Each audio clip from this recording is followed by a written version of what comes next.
Now, apart from Tanzania, Ivory Coast will also be going for elections on the 25th of October. Incumbent President Alasan Outtara is seeking a second term in office. Now, the president is favored to win another term, but analysts warn that recent protests in the country could be a signal of deep-running divisions in the country's politics. On the streets of Abidjan, a protest is underway. These are the supporters of the opposition National Coalition for Change, founded by former President Laurent Gbagbo, who is currently facing charges at The Hague. They are accusing the current President Alasan Outtara, who is seeking a second term in office, of mismanaging the country.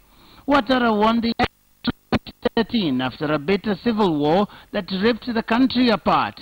Now, the opposition is accusing him of excluding parts of the country's population in his agenda. What we want is first and foremost for Outtara to leave politics because he is not eligible. The next thing we want is for the constitution to be respected. Our constitution is not respected.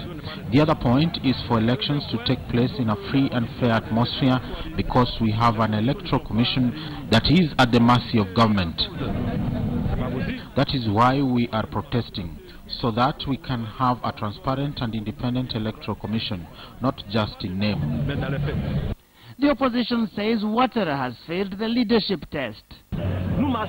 We are protesting and we are demanding more for Ivory Coast.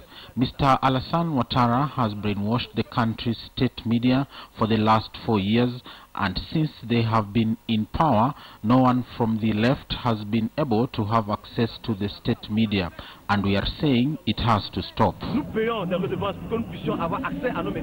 The West African nation is already on the recovery path after investors flocked back there following the election of Outtara. Earlier in the week, the government announced that it had compensated more than 1,000 victims of the post-election violence that rocked the country in 2010-2011. With this compensation program, we've done a big step forward in the path to reconciliation and the path to social cohesion. You know that compensation is not only financial. This is a moral compensation as well as a physical compensation, a community compensation, an individual compensation. So people who are injured, who receive the state's compassion, even though they weren't expecting any. It's the first time that a compensation program has succeeded, and it's a relief.